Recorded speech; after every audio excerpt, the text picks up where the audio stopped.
저는 오늘 이 본문 내용을 묵상하면서 뜻을 잃게 되는 세 가지 이유들, 세 가지 원인에 대해서 여러분과 좀 나누고 싶은데요. 지난주 말씀드린 대로 우리에게는 하나님께서 맡겨주신 직무가 있습니다. 아멘? 아멘? 한 분도 예외가 없습니다. 예외가 있다고 생각하시면 여러분들은 아직 그리스도인이 아닌 거예요.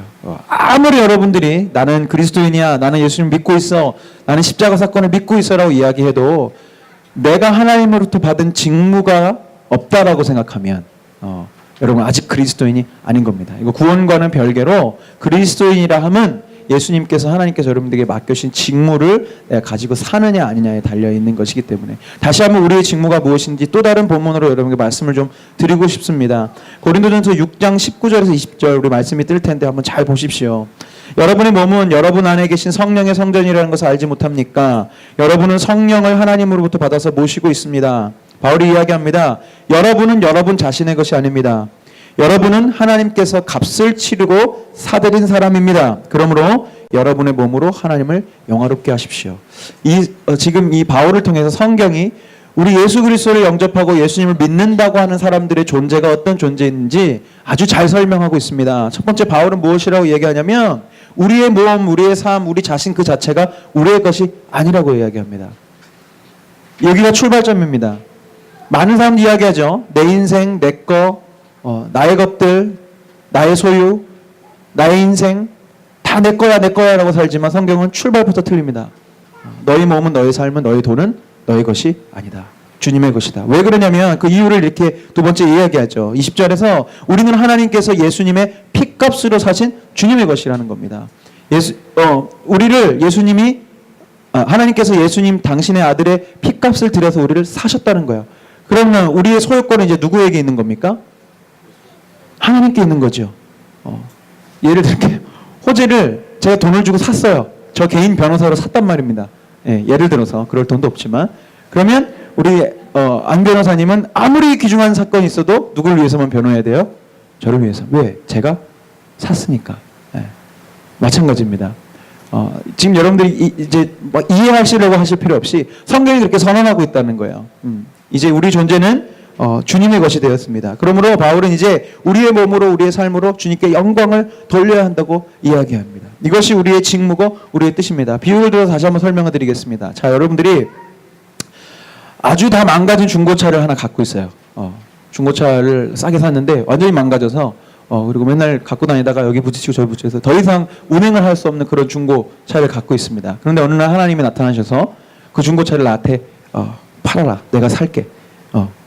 주님이 사셨어요. 그 쓸데없는 그 중고차를 사셔가지고 주님이 그것을 싹 고치셨습니다. 완전히 새 차로 엔진까지 다 바꿔서 완전히 새 차로 바꾸셨어요. 그러고서 어떻게 하셨냐면 다시 나에게 그 차를 맡기십니다. 자, 잘 타고 다녀라.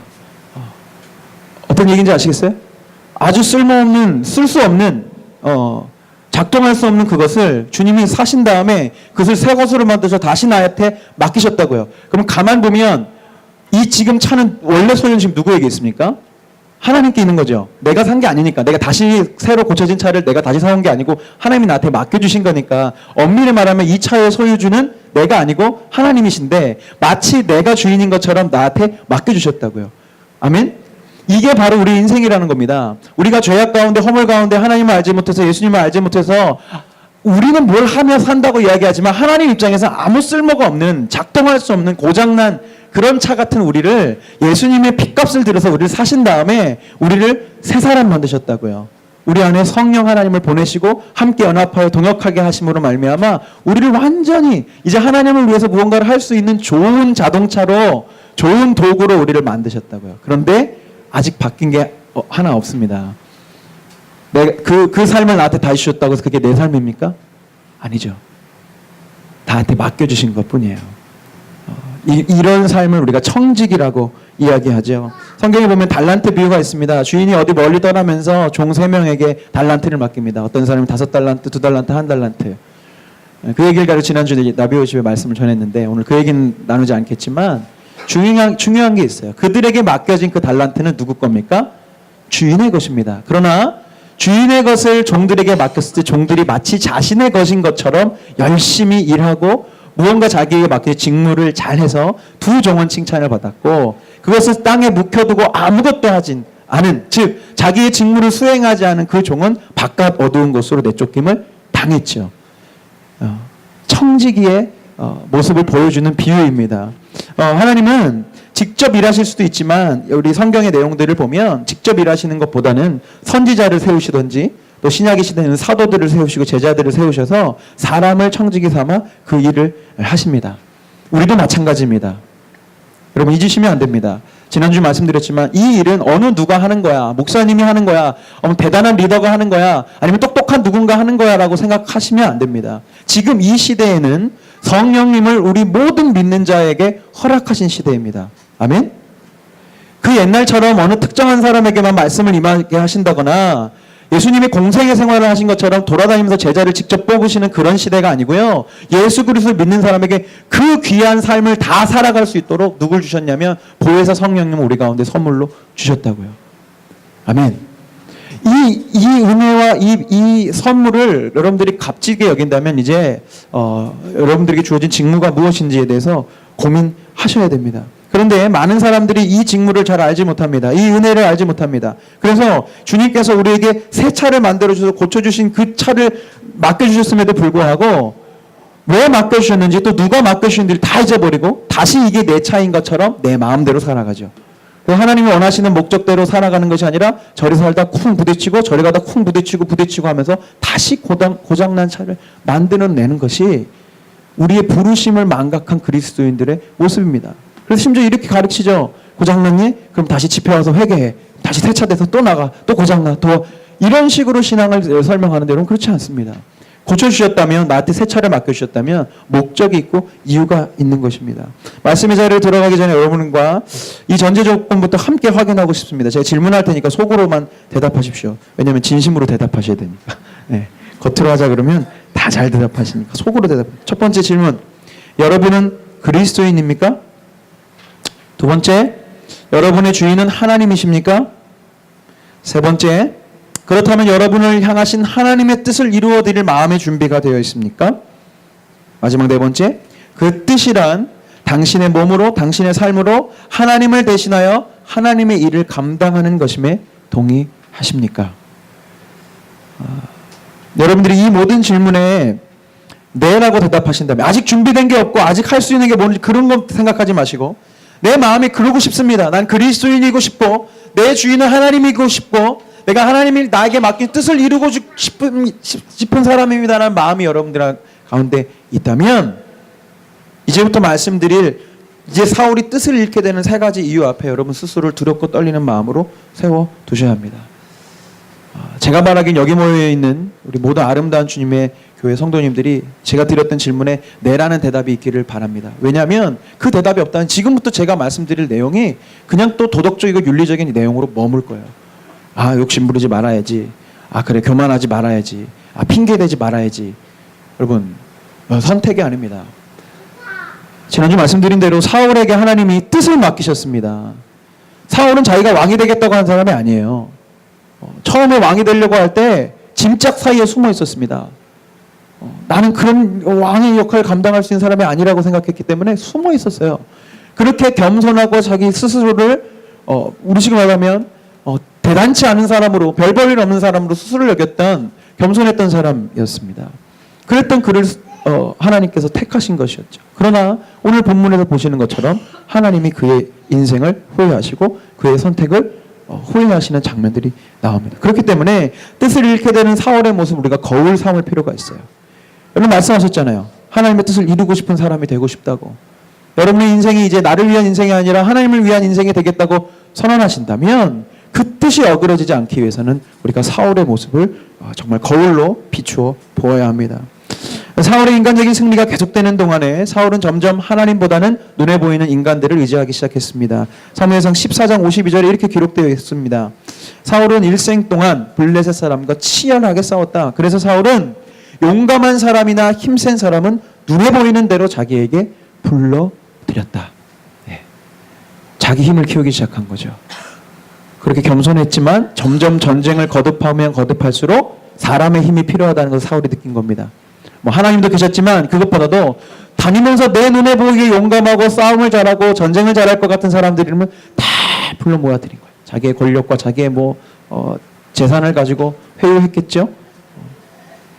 그런 사울을 보시며 하나님은 한 가지 테스트를 마련하십니다. 그것은 아말렉 족속을 심판하는 미션이었습니다. 그런데 그 미션에는 한 가지 명령이 첨부되어 있습니다. 사무엘상 15장 3절입니다. 아까 읽은 본문 다시 읽겠습니다.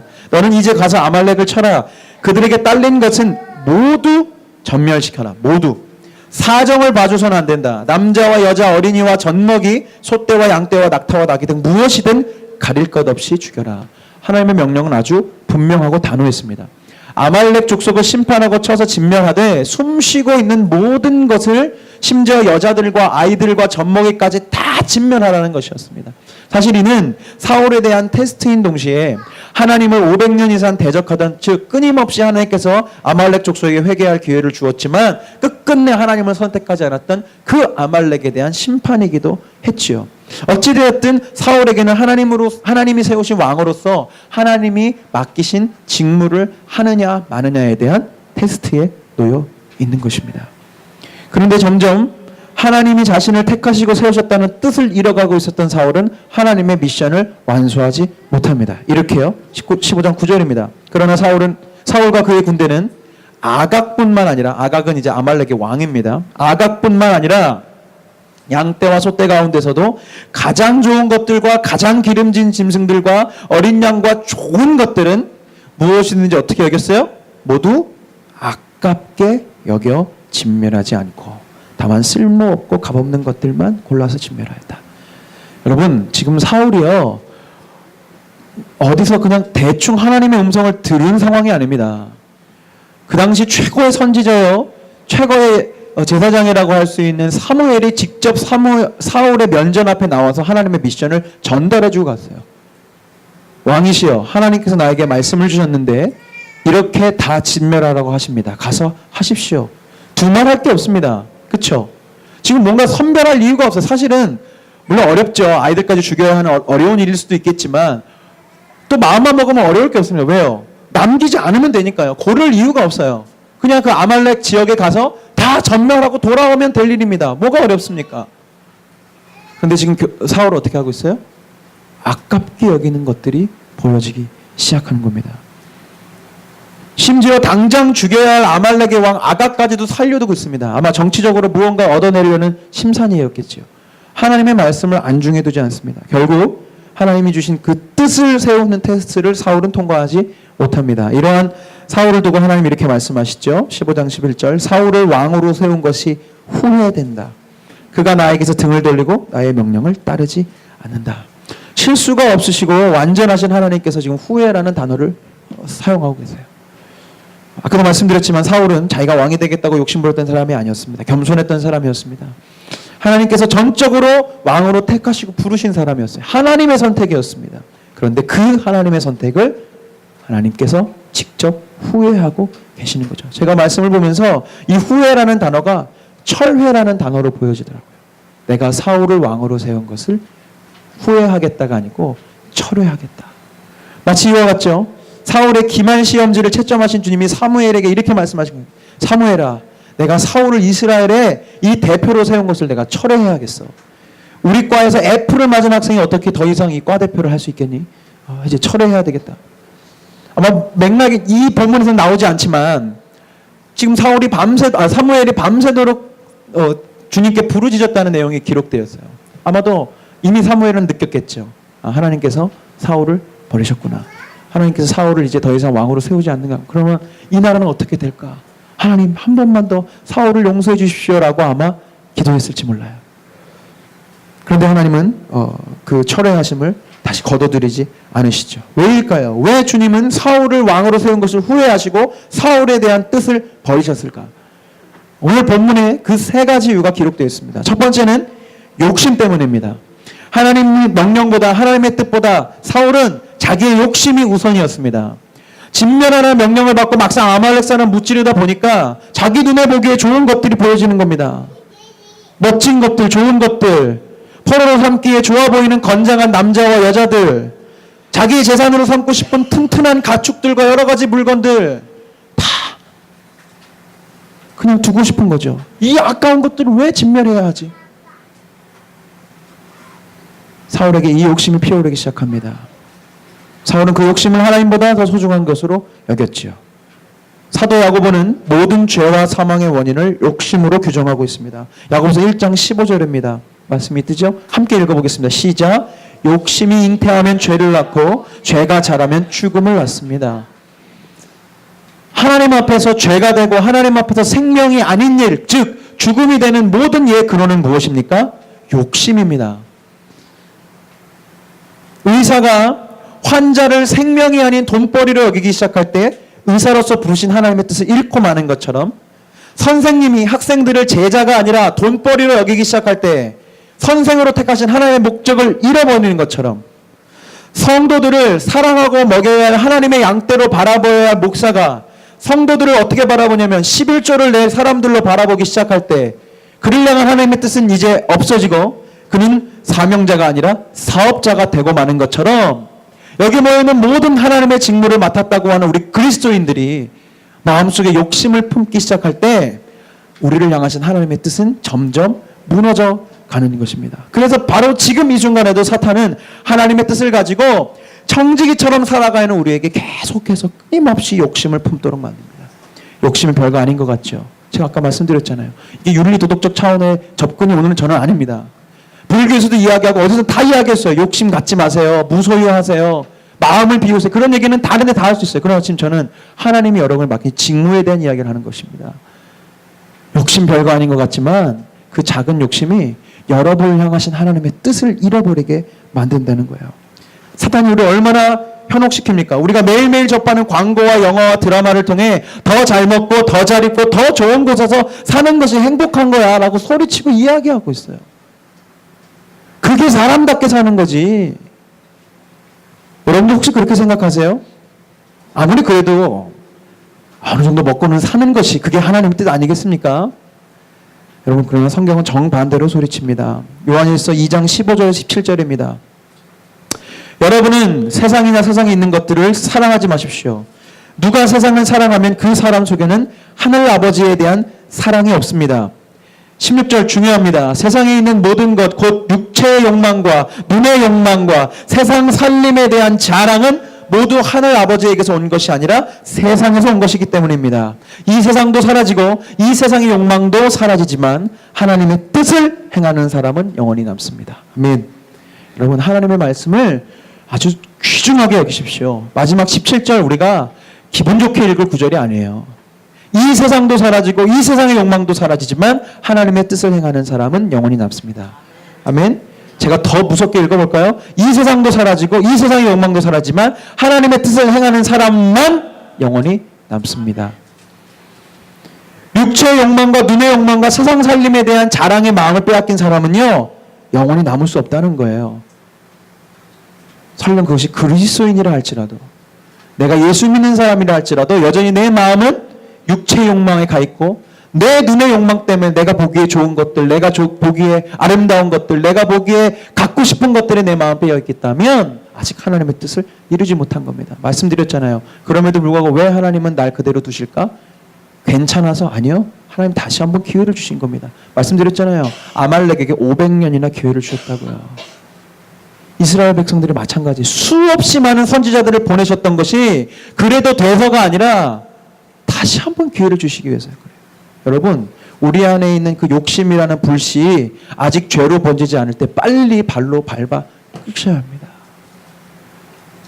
내 육체의 욕망이 열매 맺지 않도록, 내 눈의 욕망이 열매 맺지 않도록, 내 세상 살림을 자랑하고 싶은 그 욕심이 죄로 연결되지 않도록 빨리 욕심일 때 발로 밟아 끄셔야 돼요. 왜냐? 자칫 그 욕심을 간과했다가 사울의 인생처럼 자신의 인생 전체를 다 태워버릴 수 있기 때문에 그렇습니다. 두 번째, 왜 사울은 뜻을 잃고 하나님 입장에서는 사울을 버리셨는지, 두 번째는 교만 때문입니다. 사울은 아말렉을 쳐서 점령한 것이 하나님의 도우심이요 하나님의 주권이었다는 사실을 아예 생각하지 않고 있었습니다. 이 전투에 대한 승리에 대한 공로를 순전히 자신에게 돌리고 있습니다. 그 근거는 12절에 있습니다. 개역 개정에 이렇게 기록되어 있습니다. 사무엘이 사울을 만나려고 아침에 일찍 일어났더니 어떤 사람이 사무엘에게 말하여 이르되 사울이 갈멜에 이르러 무슨 기념비요? 자기를 위하여 기념비를 세우고 발길을 돌려 길갈로 내려갔다 하는지라. 지금 사울이 세운 승리의 기념비는 여호와를 위한 기념비가 아니었습니다. 그랬으면 참 다행이었겠죠. 하나님께서 사무엘이 에벤에셀에 그 에벤에셀이라는 기념비를 세웠던 것처럼 하나님께서 아말렉을 이렇게 치도록 도와주셨습니다라고 기념비를 세웠다면 그나마 날 텐데, 그나마 다 진멸시키지 않았더라도 정상 참작이라도 좀 될까 싶을 텐데 지금 그렇지 않고 있어요. 하나님이 하신 일들을 기록한 기념비가 아닙니다. 성경은 분명히 기록하고 있어요. 사울이 누구를 위한 기념비를 세웠느냐? 자기를 위한 기념비를 세웠어요. 자기가 했다는 거죠. 아말렉을 친 것이 아말렉을 진멸하고 아말렉의 왕을 잡아들이고 그 땅에 있는 좋은 것들을 취해가 온 것이 누구의 공로였느냐? 나 사울 왕의 공로였어. 그거 이 후손들아 기억해? 그러면서 기념비를 세운 겁니다. 사울은 더 이상 스스로를 작게 여기고 짐짝에 숨었던 겸손한 사울이 아니었습니다. 사울은 교만해졌습니다. 하나님의 도우심이 아니라 자기의 힘과 자기의 인맥과 자기의 정치력과 군사력으로 충분히 나를 잘 다스릴 수 있다라고 생각했습니다. 그것이 기념비를 세운 것으로 만천하에 드러난 것이죠. 그의 마음과 생각 어디에도 하나님의 주인 되심, 하나님의 진정한 왕 되심을 찾아볼 수 없습니다. 그렇습니다, 여러분. 하나님의 사명자가 하나님을 잊어버리고 자기 자신의 힘으로 충분히 살아갈 수 있다고, 내 힘으로, 내 경험으로, 내 능력으로 잘 해낼 수 있다고 생각할 때 그 교만함이 딴 게 아니에요. 하나님 없이도 난 잘할 수 있다. 그 교만함이 하나님으로 하여금 당신의 부르심을 후회하도록 만듭니다. 그래요. 하나님 사랑하셔서 기도하는 자에게 이 교만함을 무너뜨릴 일들을 주시더라고요. 2013년은 저에겐 저의 교만의 단물을 쪽쪽 빼시는 한 해였습니다. 말씀드린 대로 2013년은 청년 김종윤이 20대 때 갈망했던 모든 것을 다 이룬 해였습니다. 제가 리더로 있는 저의 예배팀이 생겼습니다. 나비워십 팀이죠. 그리고 그토록 꿈에 그리던 음반을 발매했고요. 또 작년에 목사 안수까지 받았습니다. 제가 젊은 날 난 이런 사람이 되고 싶어, 이런 일을 하고 싶어 했던 것을 다 이뤘어요. 한 번에 2013년에. 그런데 지난 한 해를 돌아오면서 저에게 돌아온 결과물들은 인간적으로 볼 때 다 실패였습니다. 아무리 홍보를 열심히 하고 열심히 기획하고 준비했음에도 불구하고 점점 나비워십의 예배자들의 숫자는 줄어들어 갔고요. 사역하는 스태프들도 지쳐가는 모습들을 제가 봐야만 했습니다. 음반은요, 팔린 상자의 개수보다 아직도 저희 집 부모님 창고방에 쌓여있는 박스의 숫자 훨씬 많아요. 이번 7월에 조금 작은 집으로 이사하시기로 해서 이사하시는데 그 전까지 빨리 치우라고 네. 그렇게 말씀하시는데 엄마가 이건 어떡하지? 라고 말씀하시는데 즉각 치우겠다고 말씀드렸습니다. 네. 그런 실패들을 경험을 했어요. 네. 그런데 여러분, 제가 이런 시간들이 없었다면 저는 분명히 교만해졌을 겁니다. 제가 스스로 교만한지도 모른 채 말이죠. 제가 이렇게 생각했죠. 그래, 이렇게 하면 다 되는 거구나. 내가 생각했던 대로 밴드 이렇게 만들고 찬양을 이렇게 하고 홍보는 이렇게 시기적절하게 해내면 이렇게 잘 되는 거구나. 거봐, 나 잘하고 있잖아. 내가 생각하고 내가 계획하고 내가 기획하는 대로 하면 이렇게 다 잘 되는 거야. 사람들 앞에서는 겉으로는 주님이 하셨죠. 하나님 은혜죠. 제가 무슨 지혜가 있어서 했겠습니까? 라고 사람들 앞에서 얘기했을지 몰라도 저 속 깊은 데서는 아무도 이런 기념비를 세우고 있을 거예요. 내가 잘해서 그래. 내가 결정을 잘해서 그래.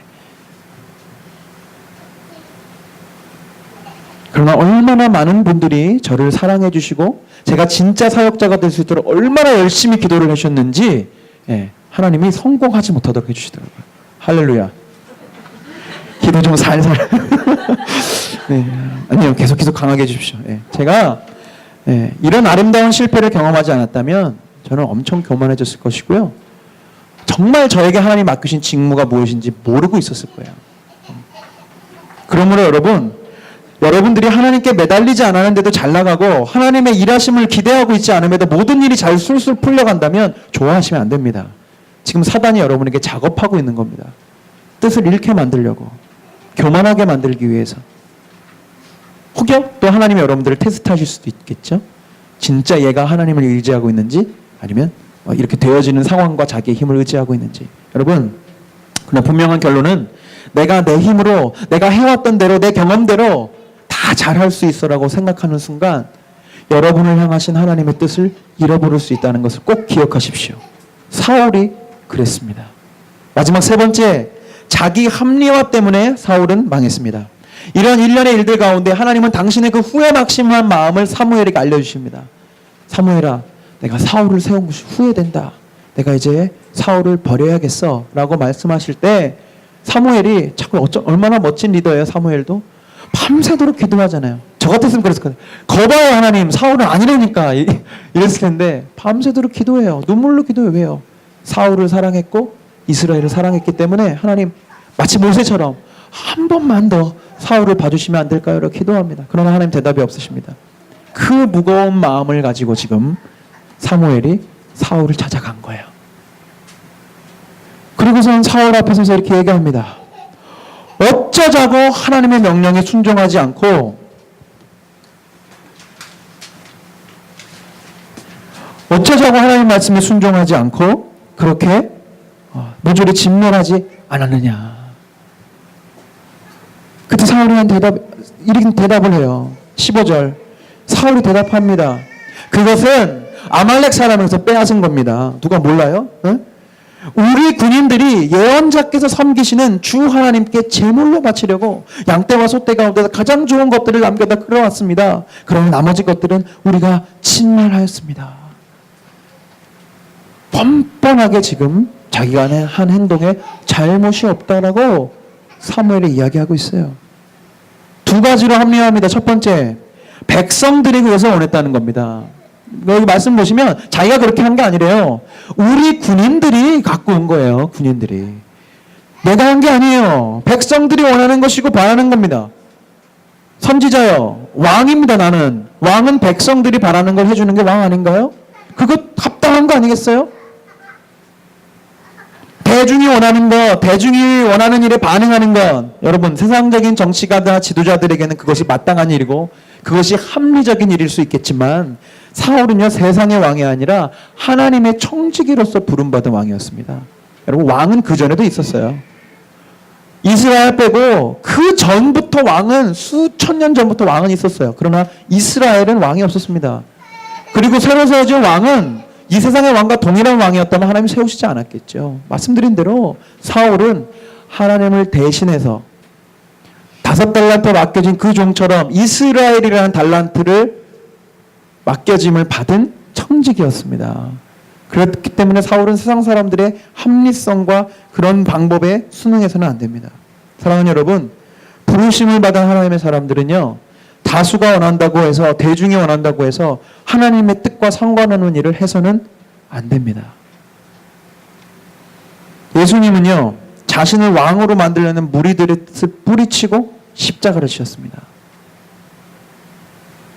무리들의 뜻을 반응하고, 그 무리들이 나쁜 사람들이 아니었잖아요. 가난하고 아프고 힘들고 어려웠던 사람들이 당신을 왕으로 세우겠다고 할 때 그 대중들의 무리들의 뜻을 예수님 따르지 않으셨습니다. 왜요? 그에게 맡겨진 뜻이 그게 아니었기 때문에. 그에게 맡겨진 뜻은 십자가를 지고 온 인류의 죄를 구원하는 것이기 때문에 자기가 왕이 되는 일들에 집중할 수 없었습니다. 그러나 사울은 하나님의 뜻보다 무리들의 뜻을 선택하고 말았어요. 말씀드렸잖아요. 지금 사울에게 하나님의 뜻이 없는 게 아니에요. 알고 있어요. 다 진멸하라고 이미 다 듣고 있었습니다. 그럼에도 불구하고 백성들의 뜻이 더 중요하다고 생각했고, 그게 얼마나 실제적으로 그렇게 생각했는지 너무 뻔뻔해요. 뭔가 이렇게 죄스러운 모습이 없어요. 지금 제가 그러고 싶었는데 어쩔 수 없어, 이게 아니에요. 아주 당당하게 이야기합니다. 여러분, 혹시 우리도 그러지 않습니까? 하나님께 우리에게 맡겨주신 일들이 있어요. 아니면 어떤 순종에 대한 작은 일들이 있을 수 있습니다. 그때마다 우리는 아주 쉽게 합리화합니다. 우리 말로 핑계 댄다는 거죠. 하나님, 어쩔 수 없습니다. 하나님, 나에게 그 일 맡기시려고 하는데 하나님, 저 몸이 약해서 할 수 없어요. 저 건강치 않아서 저 할 수 없어요. 하나님, 다른 사람들 다 이렇게 사는데 왜 저만 이렇게 해야 됩니까? 그 다른 사람들에는 우리가 주위에서 보는 그리스도인들을 말하는 거겠죠. 다른 그리스도인들도 다 그냥 이렇게 살아요. 왜 나만 이렇게 살아야 됩니까? 하나님, 난 나이가 너무 많아요. 난 지금 그런 일을 할 수 없습니다. 그냥 지금까지 살아왔던 대로 내가 살 겁니다. 하나님, 여러분, 그게 하나님 앞에서 우리가 이야기하는 사랑스러운 이야기가 아니고요. 지금 사울처럼 하나님 주신 직무를 감당하지 못한 것에 대해서 스스로 합리화하는 것입니다. 두 번째는 그는 어떤 핑계를 대느냐? 그 모든 것들이 여호와를 위한 것이었다고 합리화합니다. 좋은 소와 양으로 잡아먹으려고 한 것이 아니라 하나님께 제사를 드리려고 했다는 거예요. 여러분, 이것이 하나님이 후회하시는 사명자들의 전형적인 모습입니다. 자기 욕심대로 자기 교만으로 일하고 행동하면서 늘 스스로, 그리고 많은 사람들에게 이렇게 이야기합니다. 이 모든 것이 하나님의 영광을 위한 것입니다. 그러면 만사 오케이요. 교회의 재정을 가난한 자들과 억눌린 자들을 위해 흘려보내는 대신 더 멋지고 화려한 성전을 지어놓고서는 이 모든 것이 하나님께 영광이 됩니다라고 외치며 모두 다 기립박수를 칩니다. 하나님의 영광을 위해서라면 자기의 의견과 다른 사람을 짓밟아서라도 자기의 권리를 되찾아야 한다고 생각하는 것이 이 땅의 교인들이고요. 실제로는 자기의 명예와 권력에 대한 욕구 때문에 각종 단체의 장과 대표가 되려고 혈안이 되어 있으면서도 내가 그 직무를 감당하는 것은 다 하나님의 영광을 위해서입니다. 내가 하나님을 위해서 내가 이번에 그 자리에 앉아야 합니다 라고 이야기합니다. 그러면 모든 것이 다 합리화됩니다. 하나님을 위한 것입니다. 하나님의 영광을 위한 것입니다. 나는 하나님의 뜻을 위해서 이 일을 하고 있습니다. 사울이 지금 그런 모습을 보여드리고 있는 거예요. 하나님 앞에 좋은 것으로 하나님께 제사 드리려고 했습니다. 아주 영화롭고 찬양과 경배 고백을 하나님 앞에 드리는 것 같죠. 여러분, 그런데 듣다 못한 사무엘이 오늘 읽진 않았지만 16절에서 이렇게 얘기해요. 그 사울 앞에 왕은 가만히 계시옵소서. 제가 아마 성경을 번역한다면 이렇게 표현하고 싶어요. 왕이시여, 그 입을 좀 다무십시오. 사무엘이 더 이상 들을 수가 없는 거예요. 하나님 앞에 불순종했으면서도, 하나님이 주신 그 뜻을 잃어버렸으면서도 계속해서 지금 핑계를 대고 있고 합리화를 대고, 이 모든 것이 하나님의 영광을 위해서 하였다는 그 사울의 이야기를 사무엘이 도저히 들을 수가 없었던 것입니다. 하나님 마음도 동일하시지 않을까요? 우리를 두고 우리가 자기 마음대로 살아놓고선 그래도 내가 잘한 거라고, 그래도 나의 행동에는 이유가 있는 것이라고 하나님 앞에 스스로를 합리화시킬 때 하나님 마음이 얼마나 괴롭고 불편하시겠습니까? 아마 그런 우리의 모습을 두고 말씀하시고, 종현아, 너 좀 가만히 좀 있어라. 너 그 입을 좀 다물고 좀 가만히 좀 있어라. 사랑하는 여러분, 말씀을 마무리하며 여러분에게 다시 한번 도전합니다. 그럼 자매님, 하나님은 우리에게 진정 원하시는 것이 여러분 무엇인지 알아야 합니다. 하나님께서 우리에게 바라시는 제사가 무엇인지 알아야 합니다. 사울이 그걸 몰랐어요. 그냥 좋은 것으로 살찐 짐승으로 제사를 드리면 하나님 기분 좋으시니까 내가 다 진멸하지 않은 것쯤은 용서해 주시지 않았을까? 왜? 자기가 생각한 하나님은 그런 제사 받으시면 기분 좋아하시는 하나님으로 알고 있었을 것 같아요. 제가 엊그저께 나비오십에서 그 달란트 비유를 설명하면서 말씀을 묵상하다가 다시 보이는 구절들이 있더라고요. 한 달란트를 땅에 묻혀둔 그 불의한 종이 그 주인에게, 그 비유 안에서 주인에게 대답합니다. 주인은 굳은 분이시라 심지 않은 데서 거두시고 뿌리지 않은 데서 거두시는 분이신 제가 알았습니다. 이런 얘기를 해요. 여러분, 이 굳은 분의 이 굳은이라는 이 헬라어 원어가요, 거칠다, 엄하다, 난폭하다 이런 뜻을 갖고 있더라고요. 무슨 말이냐면 이 한 달란트 가진 종은 주인이 어떤 사람인지 모르고 있는 겁니다. 이상한 얘기를 하고 있는 거예요. 이런 식이에요. 주인은 못된 분이셔서 불로소득하시는 분이시니까 나도 불로소득하려고 땅에 묻어둔 거예요. 왜 그러세요? 주인을 알지 못했어요. 마찬가지 사울도 하나님을 알지 못했어요. 안다고 생각했겠죠. 하나님은 제사 좋아하시는 하나님이니까 제사 드리면 되지. 그러면 모든 죄가 용서되겠지. 왜? 이렇게 좋은 것으로 봤더니 이스라엘은 볼 수 없는 소가 있어 막. 이렇게 좋은 걸로 제사 드리면 하나님 얼마나 기뻐하실까? 그러나 그것은 이유가 되지 않아요. 왜요? 우리가 하나님 모른 거지. 몰랐던 우리를 하나님 받아주시는 게 아닙니다. 우리가 하나님이 우리에게 바라시는 제사가 무엇인지 온전히 알지 못하면 우리는요, 이 말씀을 듣고서도요, 저 밖에 나가서 하나님에게 나에게 맡은 뜻을 잃어버리고 살면서도 여전히 스스로는 잘하고 있다라고 생각하고 살아갑니다.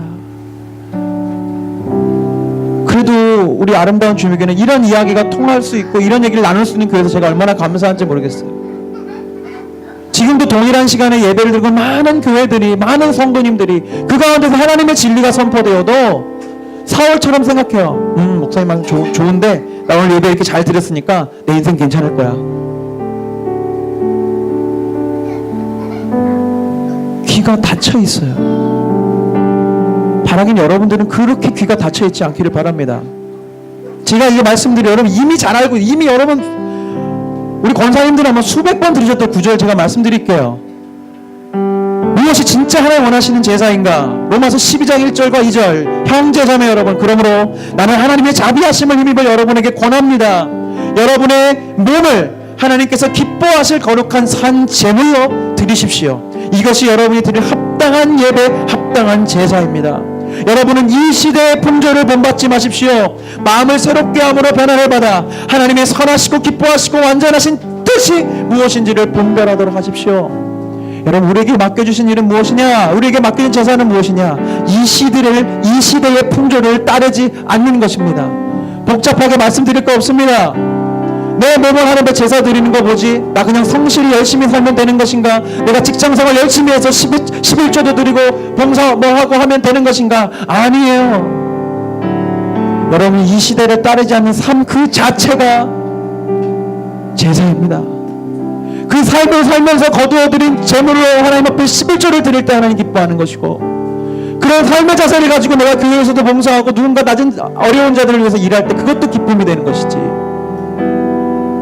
이 시대의 사람들과 똑같이 살고 나서 일주일에 한 번만 혹은 여러분 재정의 10분의 1만 하나님 앞에 띄워드리는 것이 하나님 원하시는 제사가 아니라고요. 여러분, 그렇다면 구체적으로 이 시대의 흐름을 따르지 않는 건 무엇일까? 디모데후서 3장에 마지막 때의 시대상을 나타내고 있습니다. 첫 번째는 무엇이냐? 각종 사랑들이 나오는데 그 중에 요약하면 돈을 사랑하고 자기를 사랑하고 쾌락을 사랑하는 것입니다. 하나님보다. 여러분, 이것이 무엇일까요? 이것이 욕심과 교만이죠. 돈을 사랑하고 쾌락을 사랑하는 것이 무엇입니까? 그게 욕심입니다. 여러분들이 이 시대의 흐름에 여러분들이 깨어있지 않고 경각심을 가지지 않고 살아가면 자연스럽게 사울처럼 욕심에 빠지는 거예요. 왜요? 이 시대는 계속 여러분 마음을 흔들 겁니다. 돈을 사랑해야지, 쾌락을 사랑해. 그래도 네가 즐거워야지. 그래도 너의 신앙생활이 재미가 있어야지. 그래도 너가 교회 다니는 게 뭔가 즐거워야지. 그게 좋은 교회야. 그것을 내가 거스르지 않으면 여러분들은 욕심에 빠지는 거고요. 자기 사랑에 빠질 수 있는, 그게 교만입니다. 교만. 나를 사랑하는 거, 내가 잘하고 내가 뛰어나고 내 힘으로 할 수 있고, 그래도 하나님보다는 내가 잘하지. 두 번째, 더 무서운 모습이 있습니다. 마지막 때의 모습. 경건의 모양은 있으나 경건의 능력은 부인하는 세대. 원문을 보면 모양은 있지만 경건의 본질이 없어진 세대를 이야기하고 있어요. 이게 자기 합리화입니다. 말씀드렸죠? 자기 마음대로, 자기 욕심대로, 자기 교만대로 살고 있었음에도 불구하고 껍데기만 딱 하나님의 영광을 위해서 내가 욕심 부렸습니다, 하나님의 영광을 위해서 내가 노력했습니다 라고 얘기하면 모든 것이 덮어지는 세대. 그것이 경건의 모양은 있으나 경건의 본질이 없는 세대입니다. 여러분, 마지막 때에 우리가 1번이 되었든 2번이 되었든 이 시대의 흐름을 따르는 순간 곧 우리는 우리를 부르신 이의 뜻을 잃어버리는 흐름에 편승했다는 것만 잊지 마십시오. 요즘 전구들은 그렇게 안 되는데 옛날 전구들 혹시 기억나세요, 여러분? 백열 전구는 어떻게 빛이 바랍니까? 어떻게 빛이 바래요? 이 코일에 저항이 가해지면서 빛이 바래지는 겁니다. 우리는 빛입니다, 여러분. 아멘? 빛이 그냥 밝혀지는 게 아니라고요. 이 시대의 흐름에 내가 저항하고 이 시대의 흐름을 내가 거슬러 가기 시작할 때 마치 그 전구 코일에 저항이 걸리면서 빛이 바라지는 것처럼 우리의 삶에서 그때 빛이 바라지는 것입니다. 아멘? 아무도 사랑할 수 없을 때 내가 사랑할 때 그것이 빛이 되는 것이고요. 아무도 나눠주지 않을 때 내가 나눌 때, 아무도 하고 싶어하지 않은 일을 내가 하기 시작할 때 세상 가운데서 쟤 왜 저러지? 쟤 교회 다닌데? 쟤 진짜 그리스도인인가 봐. 그런 시간들이 거듭되지, 누군가가 그 빛이 보고 싶어질 때 나에게 찾아와 그 빛을 물어보지 않겠어요? 근데 왜 이 땅에 복음이 전파되지 못합니까? 그리스도인이라고 하는 사람들, 집에는 교회 문패가 붙어있는 사람들이 옆집 사람하고 똑같이 살기 때문에, 내 직장 동료와 내가 똑같이 살고 있기 때문에 우리가 빛이 될래야 빛이 될 수가 없는 것이지요. 사랑하는 여러분, 우리 그리스도인들은 어떤 모양이든 하나님께서 이 마지막 시대, 이 시대, 돈을 사랑하고 쾌락 사랑하고 모양만 난무하는 이 시대에 우리를 무엇으로 세워놓으셨느냐? 왕 같은 제사장으로 세우셨습니다. 아멘. 아멘. 말씀 시작하면서 제가 말씀드렸지만 이 직무에는 예외가 없습니다. 예외가 없어요. 우리 모두를 왕 같은 제사장으로 주님 세우셨습니다. 말씀드렸습니다. 중고차처럼 다 부서지고 쓸모없는 여러분의 인생을, 여러분의 영혼을, 여러분의 삶을 하나님께서 예수 그리스도의 핏값으로 사셔서 여러분에게 새 것으로 맡겨주셨습니다. 단 그것을 하나님을 위해 살아가는 인생으로 맡겨두셨다는 거죠. 그럼에도 불구하고 우리가 사울처럼 욕심부리고 교만해지고 그 모든 것을 자기 합리화하기 시작한다면 우리 역시 하나님의 근심과 후회의 대상이 될지 모릅니다. 우리 이 시간 찬양하며 좀 기도하기 원합니다.